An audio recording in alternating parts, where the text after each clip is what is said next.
출애굽 후 가데스 바네아에 이른 모세는 이스라엘 각 지파의 대표들을 파견해서 40일 동안 가나안을 정탐하게 합니다. 정탐 결과 두 사람 여호수아와 갈렙을 제외한 10명은 가나안 정복이 사실상 불가능한 일이다라고 보고했습니다. 사람들은 이집트를 떠나온 것을 후회하고 울며 불평하며 광야에서 그냥 죽었더라면 좋았겠다라고 하고 일부는 이집트로 돌아가고자 했습니다. 이에 하나님이 이렇게 말씀하셨습니다. 여분네의 아들 갈렙과 눈의 아들 여호수아 외에는 내가 맹세하여 너희에게 살게 하리라 한 땅에 결탄코 들어가지 못하리라. 애굽을 탈출한 이스라엘 사람들 중에 40년의 광야 생활을 거쳐서 약속의 땅 가나안에 들어간 사람은 여호수아와 갈렙 이 두 사람뿐이었습니다. 여호수아와 갈렙과 함께 가나안에 들어간 이스라엘 백성들은 다 광야에서 새로 태어난 새로운 세대였습니다. 그래서 시내산에서 하나님의 율법을 전했던 모세는 이 새로운 세대에게 다시 한번 하나님의 규례와 법도를 가르쳐야 했습니다. 본문에서 모세는 이스라엘의 새 세대에게 이렇게 말했습니다. 바알 부호를 따른 모든 사람을 너희 하나님 여호와께서 너희 가운데서 멸망시키셨을 때 오직 너희의 하나님 여호와께 붙어 떠나지 않은 너희는 오늘까지 다 생존하였느니라. 이스라엘 백성들이 광야를 지나 시딤에 머물 때 일부가 모압 여인들과 어울리면서 모압의 우상이었던 바알부호를 섬겼습니다. 그걸로 하나님께서는 진노하셨고 이스라엘 진영에 전염병이 일어났고 그로 인해서 2만 4천 명의 사람이 목숨을 잃었습니다. 그때를 떠올리면서 모세가 이렇게 말을 합니다. 하나님에게서 멀어져 바알부호를 따랐던 사람들은 다 죽었다. 그러나 하나님께 붙어있는 사람은 다 살아있다. 그때 하나님에게서 멀어지면 망했고 하나님께 붙어 떠나지 않은 사람들은 다 살았습니다. 이어서 모세가 이렇게 말을 합니다. 우리 하나님 여호와께서 우리가 그에게 기도할 때마다 우리에게 가까이 하심과 같이 그 신이 가까이함을 얻은 큰 나라가 어디 있느냐. 모세는 우리의 하나님께서 우리가 기도할 때마다 우리를 가까이 하시는 분이십니다. 이와 같이 하나님을 모시는 위대한 민족이 이 세상에 또 어디 있단 말입니까? 라고 어린 새로운 세대들에게 이야기한 겁니다. 하나님께 붙어야 사는 우리가 어떻게 해야 하나님을 가까이 할 수 있다라고 했습니까? 본문에는 명확하게 쓰여 있습니다. 기도할 때마다입니다.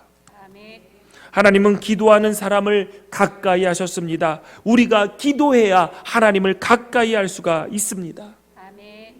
소통이 계속되어야 관계가 유지가 됩니다. 궁금해하고 안부를 물으며 소통하던 사람이 뭘 부탁하면 들어줍니다. 그런데 수년 동안 연락이 없던 사람이 갑자기 연락을 합니다. 그러면 안 죽고 살아있었나 보네 하면서 반갑기도 하지만 불안합니다. 또 무슨 이야기를 하려고. 뭘 부탁해도 기꺼이 들어주기가 쉽지가 않습니다. 왜냐하면 소통이 멀어지면 관계 또한 멀어지기 때문이죠. 우리는 하나님과 늘 소통하며 살아야 하는 존재입니다. 종교개혁자 마르틴 루터도 기도 많이 하는 사람이었습니다. 그는 매일 2시간씩 기도하지 않는 날은 마귀에게 진 날이다 라고 이야기할 정도로 기도하는 그 시간을 소중히 여겼습니다.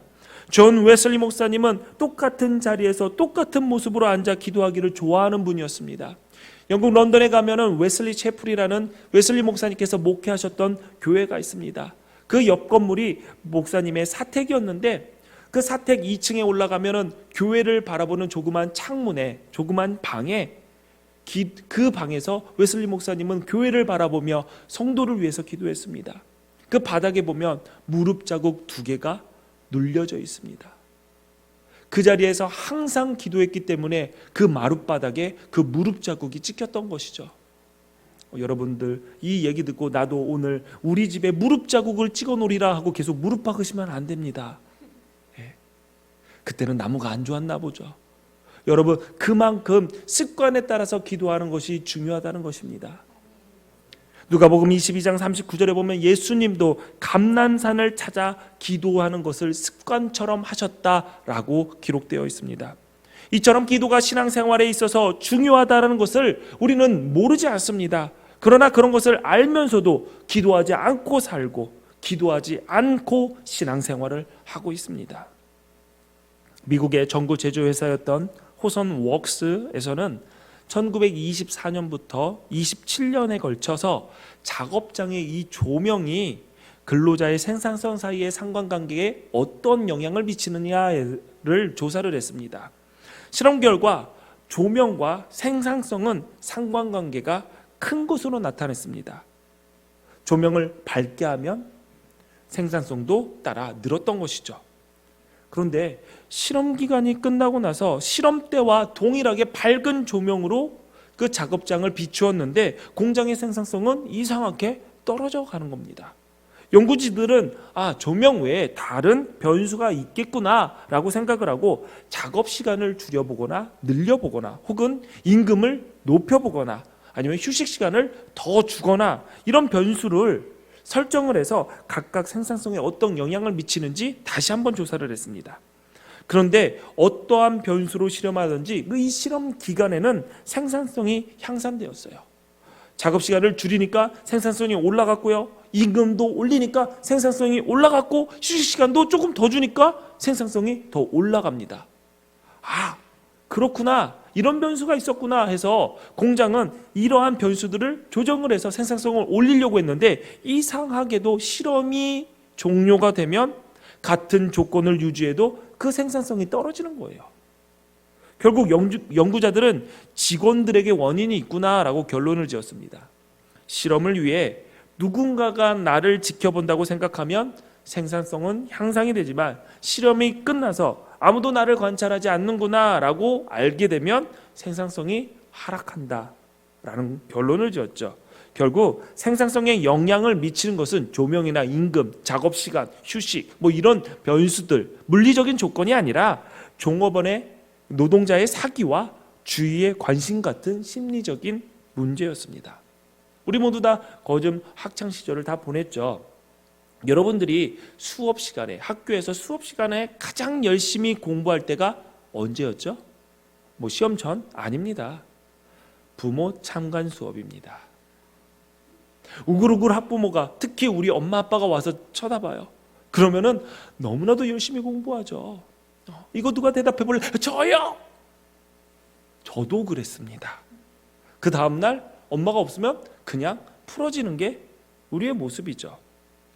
지켜보는 사람이 있느냐 없느냐에 따라서 행동의 차이가 나는 이 현상을 호손 효과라고 합니다. 이 호손이 바로 그 회사의 이름이지요.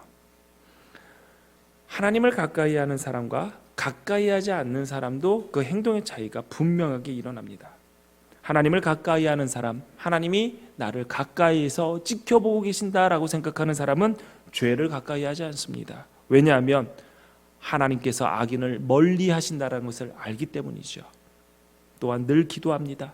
가까이 하나님이 계신다라는 것을 믿기 때문에 내가 하나님께 계속 묻고 기도하며 하나님의 생각을 깨달으려고 합니다. 다윗은 이렇게 노래했습니다. 나의 영혼이 주를 가까이 따르니 주의 오른손이 나를 붙드시거니와. 다윗은 하나님을 가까이 따른다라고 고백했습니다. 그래서 다윗은 전쟁을 앞두고 하나님께 여쭈어봤습니다. 기도했습니다. 인생의 갈림길에 섰을 때 하나님께 여쭙고 기도했습니다. 무엇을 해야 할지 알지 못할 때 역시 하나님께 여쭈며 기도했습니다. 기도할 때 하나님께서 우리를 가까이 하시고 기도할 때 하나님이 가까이에서 우리를 도우십니다. 다윗은 이렇게도 노래했습니다. 내가 누워 자고 깨었으니 여호와께서 나를 붙드심이로다. 하나님이 가까이 계심을 믿고 기도하는 사람은 든든합니다. 편히 잠자리에 듭니다. 평안하게 아침을 맞습니다. 왜죠? 하나님이 가까이에서 붙드심을 믿기 때문입니다. 제가 어느 한 기도문을 읽고 이런 기도문을 읽은 후로부터 잘 때부터 꼭 이런 기도를 합니다. 제가 잠자리에 누워 있는 그 시간에도 성령 하나님께서 나를 감싸사 이 밤이 내 인생에서 가장 평안한 쉼의 시간이 되게 하옵소서. 여러분 침대 좋은 거 쓰시나요? 에이스든 시몬스든 어떤 침대를 쓰든 하나님의 성령이 여러분을 감싸 안고 있지 않는다면 그 편안함이 아무것도 아니라는 사실을 아셔야 됩니다. 내가 돌바닥에 민바닥에 누워 자더라도 하나님의 성령이 나를 감싸 안는다면 그곳이 내 인생에서 가장 평안한 쉼을 쉴 수 있는 그러한 공간임을 믿으시기 바랍니다. 아멘. 어느 한 분 전쟁이 한창이었을 때 하루하루 불안 속에서 살아가고 있는데 이 한 분 할머니 한 분만 평안하게 매일 잠을 잤다고 합니다. 이 비결을 묻는 사람들에게 할머니가 이렇게 대답을 했습니다. 저는 자기 전에 기도해요. 그러니까 그 대답을 들었던 사람들이 저도 자기 전에 다 기도해요 라고 얘기를 했죠. 그러니까 할머니가 여기서 덧붙여서 이렇게 얘기했습니다. 저는 기도를 하고 정말 잡니다. 이 말은 무슨 말이냐면 기도하면은 하나님께서 항상 나를 지켜주신다는 확신이 든다. 그러면서 이렇게 얘기를 합니다. 사실 하나님과 내가 둘 다 깨어 있을 필요가 없잖아요. 기왕이면은 힘이 더 센 분이 안 자는 게 좋으니까 저는 그냥 기도하고 먼저 자버립니다. 맞습니다. 하나님께서 우리를 지키신다라는 것을 기억하고 아는 자들은 잘 때도 하나님의 평안을 구합니다. 여러분, 성경은 우리에게 쉬지 말고 기도하라 라고 가르치고 있습니다. 우리는 흔히 이렇게 생각을 하죠. 어떻게 쉬지 않고 기도하냐? 나도 자기도 해야 되고 내 시간도 있고 일도 해야 되는데 어떻게 매일 쉬지 않고 기도하라고 하는 거야? 쉬지 말고 기도하라는 그 말은 정말 시간에서 하루도 1초도 빼지 말고 기도하라라는 말이 아니라 여러분의 삶 전체를 기도하는 마음으로 하나님을 가까이 하는 마음으로 살라는 그 뜻입니다. 미국의 인권운동가 마틴 루터 킹은 이렇게 얘기했습니다. 숨쉬지 않으면 살아있을 수 없는 것처럼 기도하지 않는 크리스천은 죽은 것이다. 기도는 천국을 소망하면서 살아가는 우리들이 숨쉬는 방법입니다. 신앙생활의 핵심입니다.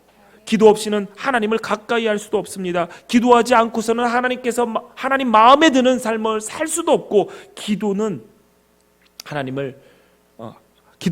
하나님의 자녀들에게 주신 그 특권입니다. 그러면 우리가 기도하지 않고서 하나님의 자녀로서의 그 능력과 특권도 사용할 수 없게 되는 것이죠. 예수 믿는 우리만 기도하는 것이 아닙니다. 우리와 다른 종교, 다른 신앙을 가진 사람들도 각자의 방식대로 기도합니다. 심지어 종교가 없는 사람들도 기도합니다. 2012년 좀 오래된 조사이긴 합니다. 그렇지만 우리나라에서 조사를 했는데요. 신이 없다라고 생각하는 무신론자 비율이 15% 정도 되었습니다.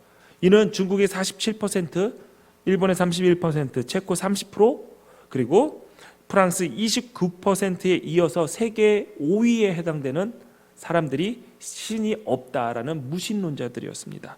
그런데 참 재미있는 것은 이 무신론자들의 11%는 한 달에 한 번 이상 기도한다라고 대답했다고 합니다. 그렇다면 우리 가운데 한 달에 한 번도 기도하지 않는 사람은 하나님이 없다, 신이 없다라고 믿는 무신론자들보다 기도를 더 안 하는 꼴이 되는 것이죠. 여러분 얼마나 기도하십니까? 종교에서 말하는 기도는 크게 명상과 묵상으로 나눌 수가 있습니다. 명상은 깊은 생각을 통해서 자기의 자신을 비워나가는 것이죠. 잡념과 욕망과 분노 이런 것을 덜어내어 비움으로써 평안을 누리려는 것이 이 명상의 목적입니다. 여러 종교에서 많은 수행자들이 기도와 명상을 동일하게 이야기합니다. 반면에 우리가 말하는 묵상은 비우는 것이 아니라 우리를 가득 채우는 것을 말합니다. 하나님의 말씀을 읽고 그 말씀을 내 안에 채우고 그 말씀을 토대로 기도하면서 예수님의 사랑과 예수 그리스도의 은혜와 천국의 소망을 우리 안에 가득 채우는 것이 묵상입니다. 그래서 세상의 유혹과 시험이 우리 안에 자리 잡지 못하도록 굳건한 믿음으로 성장시키는 것을 묵상이라고 합니다. 기독교는 비우는 종교가 아닙니다. 내려놓는 종교도 아니지요. 근데 우리는 많이 이야기합니다. 목사님, 저 내려놨어요. 그것도 내려놓고요. 다 비웠어요. 틀린 이야기는 아니지만 성경의 가치관과는 약간 방향이 맞지 않습니다. 그러면은 목사님, 왜 비우지도 말고 내려놓지도 말란 얘기입니까? 그렇지도 않습니다. 반대로 채우는 것입니다. 여러분, 가치 없는 것은 가치 있는 것이 들어올 때 자연스럽게 밀려나게 되어 있습니다. 우리 안에 영원한 것, 가치 있는 것, 하나님의 것들을 가득가득 채워야 할 때 굳이 우리가 내려놓고 비우려고 하지 않아도 가치 없는 것들은 밀려나게 되어 있습니다. 우리의 불안함, 우리의 욕망, 우리의 걱정, 우리의 잡념은 영원하신 하나님의 것들로 가득 채워질 때 자리는 밀려나게 되어 있습니다. 하나님은 우리에게 비워라, 내려놓아라, 아무것도 원하지 말아라, 구하지도 말아라 하지 않았습니다. 성경 곳곳에 구하라 라고 하셨습니다. 그래서 우리의 필요를 채우십니다. 그러므로 우리는 필요한 것을 하나님께 구할 수 있어야 됩니다. 기도할 때 하나님의 사랑이 내 안에 가득해지기를 구해야 되고, 구원의 은혜와 구원의 기쁨이 충만해지기를 구해야 됩니다. 성령께서 풍성한 은사를 주셔서 우리 자신의 삶은 물론이고 세상을 유익하게 살아갈 수 있도록 구해야 합니다. 특별히 우리 교회 공동체, 그리고 이 한국 교회를 위해서 기도해야 될 것입니다. 이 교회면 지긋지긋하다라는 이 말이 너무나도 자연스럽게 나오는 이 세대에 여러분, 우리가 어떻게 살아야겠습니까? 우리 안에 예수의 것을 채워서 예수의 것을 올바로 드러낼 때 교회면 지긋지긋하다라는 이 말이 자연스럽게 밀려나게 될 것입니다. 시간이 오래 걸릴 수도 있습니다. 그리고 더 힘들 수도 있습니다. 그러나 여러분, 함께 기도하며 이것을 기대해야 될 것입니다. 예루살렘 성전 미문 앞에서 베드로가 요한과 더불어 걷지 못하는 사람에게 말을 했습니다. 은과 금은 내게 없거니와 내게 있는 이것을 내게 주노니 나사렛 예수 그리스도의 이름으로 일어나 걸어라. 많은 사람들이 은과 금으로만 일하려고 합니다. 가정에서도, 일터에서도, 심지어 이 교회에서도 은과 금으로만 문제를 해결하고 하고 은과 금으로 자기 자신을 드러내고자 합니다. 물론 하나님 나라의 일을 하기 위해서도 금과 은은 필요합니다. 이웃을 돕기 위해서도 은과 금은 필요합니다. 그러므로 물질을 벌고 잘 사용하는 일도 소홀히 해서는 안 되지만, 예수 믿고 구원받은 우리는 은과 금으로 인생의 모든 문제가 해결될 수 있다라는 생각을 버려야 됩니다. 그것은 진리가 아닙니다. 우리의 능력은 나사렛 예수 그리스도의 이름으로 일할 때 생깁니다. 우리의 성공은 나사렛 예수 그리스도의 이름을 드러내고자 무릎 꿇고 순종할 때 이루어집니다. 2021년 가정에서 예수 그리스도의 이름으로 말해야 합니다. 일터에서 예수 그리스도의 이름으로 일해야 됩니다. 교회에서 예수 그리스도의 이름으로 기도해야 합니다. 예수 그리스도의 이름으로 말하고 일하고 기도할 때 하나님의 능력이 바로 그때 임하게 됩니다. 성경의 여러 곳에서 하나님을 이렇게 표현합니다. 전능하신 하나님, 만군의 여호와, 아브라함의 하나님, 아브라함과 이삭과 야곱의 하나님, 여러 이름으로 불리십니다. 신약에서 바울은 하나님을 이렇게 표현했습니다. 마음을 살피시는 이가 성령의 생각을 하시나니. 바울은 하나님을 마음을 살피시는 이라고 불렀습니다. 하나님이 우리를 살펴보신다면 하나님의 뜻에 어긋났던 우리의 생각과 죄와 실수까지 찾아내실 것입니다. 오랫동안 같이 산 부부, 서로에 대해서 너무나도 잘 압니다. 장점은 물론 단점까지도 잘 압니다. 친하게 지냈던 친구들, 그들도 나의 장점과 단점을 다 압니다. 친한 친구를 이렇게 이야기합니다. 허물 없이 지내는 친구. 허물 없이 지낸다라는 것은 진짜 허물이 없는 것이 아니라 서로의 허물까지도 너무나도 잘 알기 때문에 그 허물과 상관없이 지내는 사회를 허물 없이 지내는 친구라고 얘기합니다. 하나님과의 관계도 그렇습니다. 하나님과 정말 가까워지려면 우리의 마음을 살피시는 하나님께 마음속까지 다 드러내야 됩니다. 하나님 앞에서 우리가 정말 허물 없이 살아갈 수 있게, 정결하게 살아갈 수 있을까요? 그렇지 못합니다. 우리는 너무나도 연약한 존재이기 때문이죠. 그러나 허물 없이 지낼 수는 있습니다. 하나님께서 우리를 국률하게 바라보시기 때문이죠.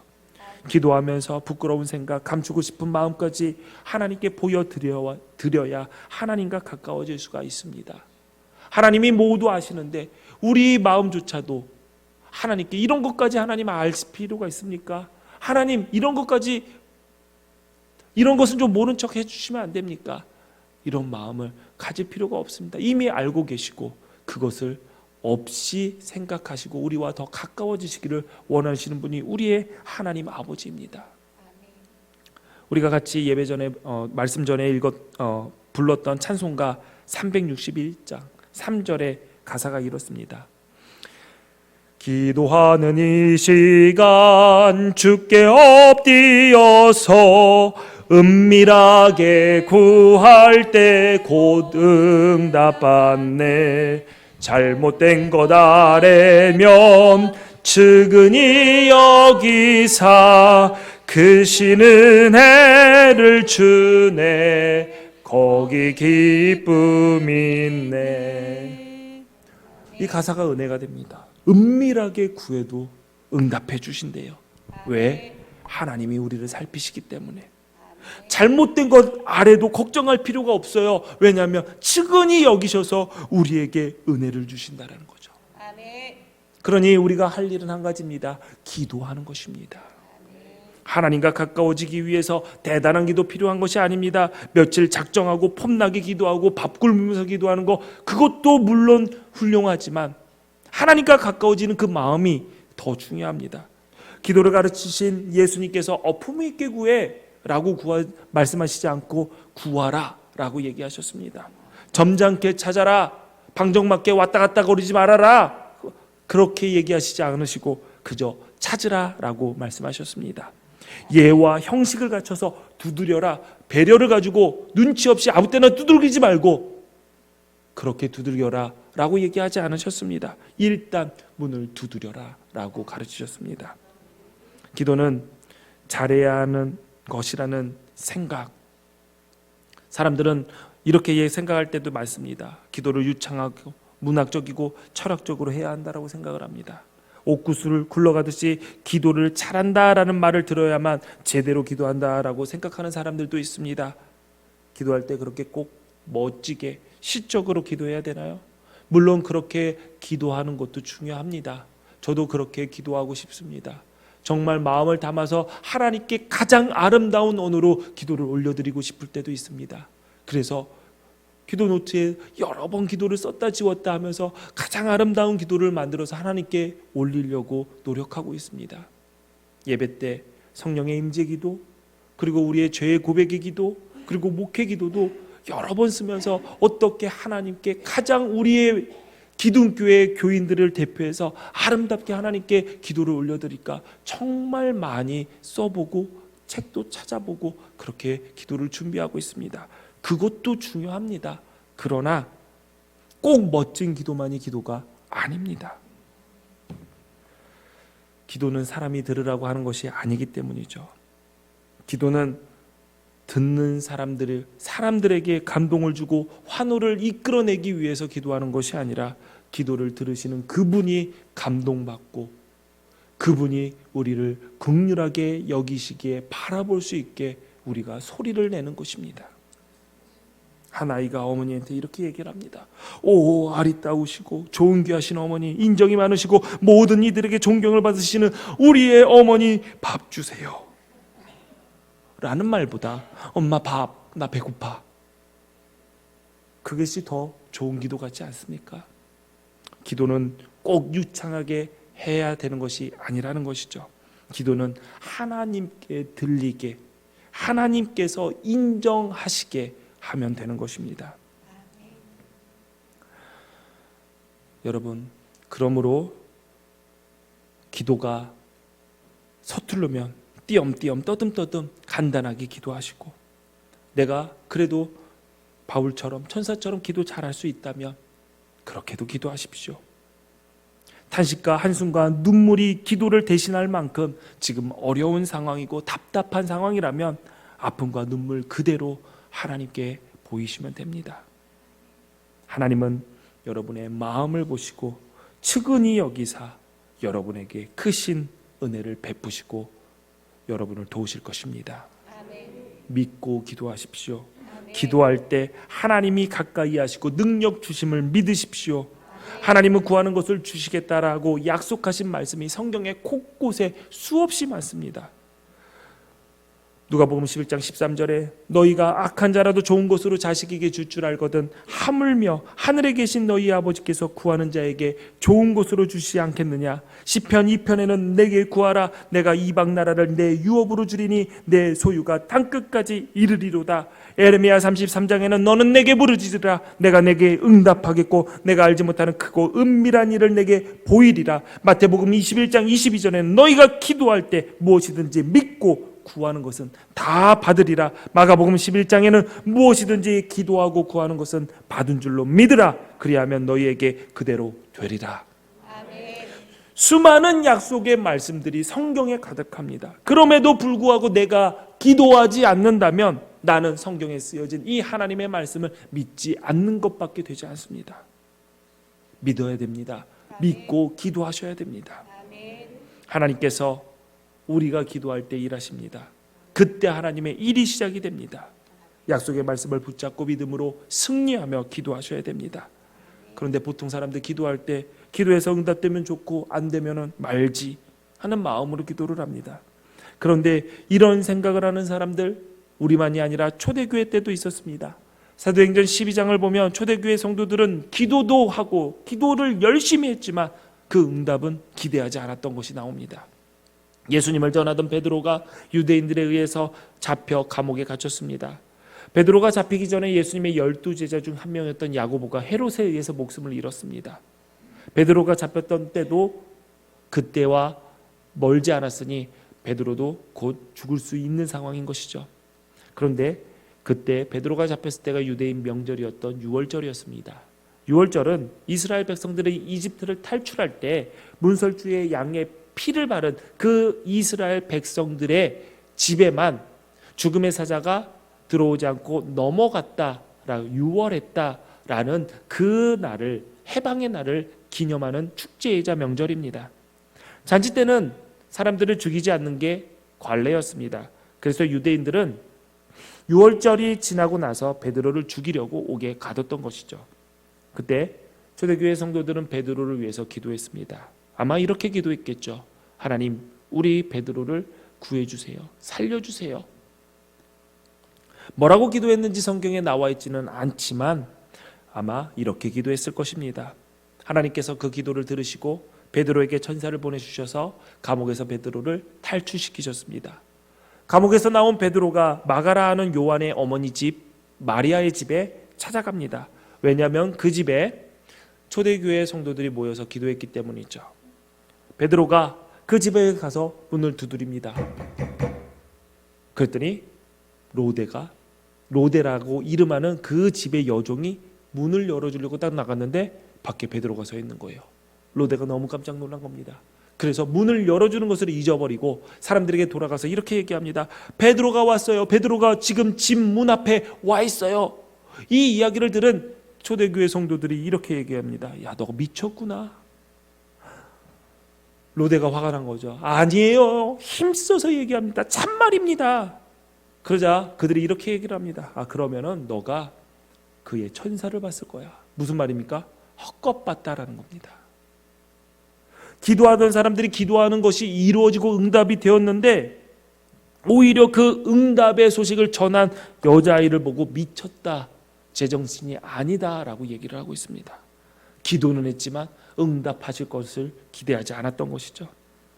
요즘 예수 믿는 사람들 중에서도 이렇게 기도하는 사람들이 많을 겁니다.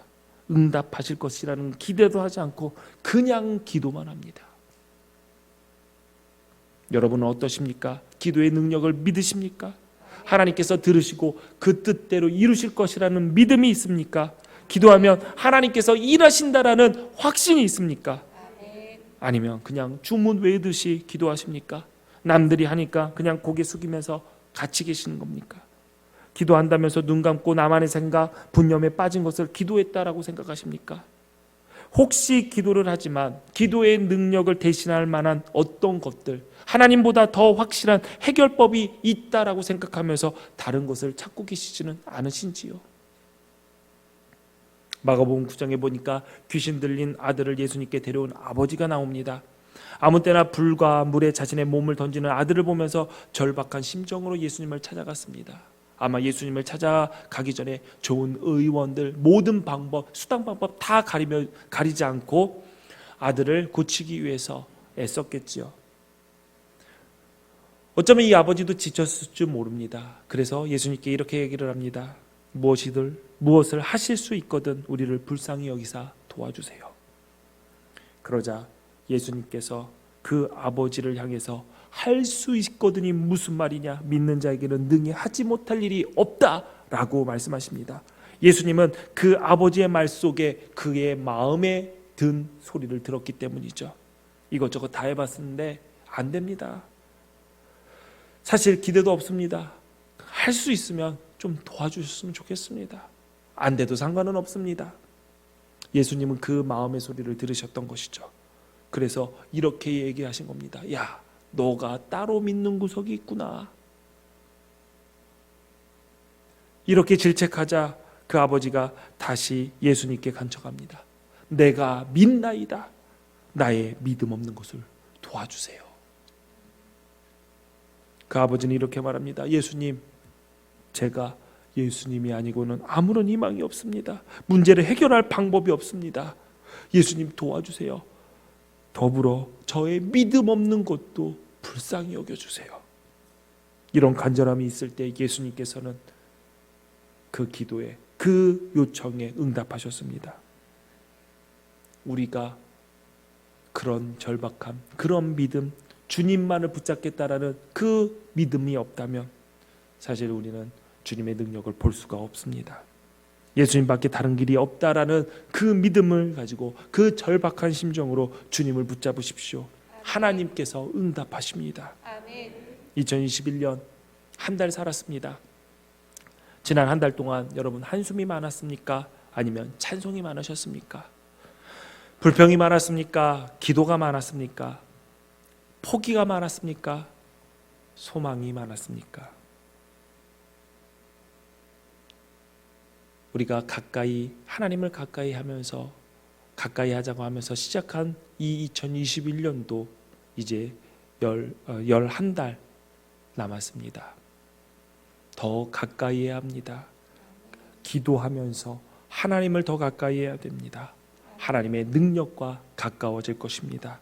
하나님의 평안이 가까워질 것입니다. 하나님의 응답이 가까워질 것입니다. 쉬지 말고 기도하며 하나님과 가까워짐으로 영혼의 생명을 얻고 범사에 감사하는 삶의 주인공이 되시기를 주님의 이름으로 축원합니다. 기도하시겠습니다. 전능하신 하나님 감사합니다. 오늘 이 말씀을 통해서 하나님을 가까이 하는 또 하나의 방법을 깨닫게 하시니 감사합니다. 우리가 기도할 때 하나님께서 우리를 가까이 하신다라는 사실을 말씀을 통해 깨닫게 하셨습니다. 하나님, 이 말씀을 그냥 듣고 흘리는 자가 아니라 이 말씀대로 살아내서 우리 가운데 살아 역사하시는 능력을 경험하게 하여 주옵소서. 하나님, 기도할 때 주님의 능력이, 주님의 평안이, 주님의 응답이, 주님의 생명이 가까워짐을 믿습니다. 우리가 주님의 나라가는 그날까지 주님을 가까이 하면서 끝까지 살아내는 우리 기둥교회 성도들 되게 하여 주옵소서. 예수님 이름으로 기도합니다. 아멘.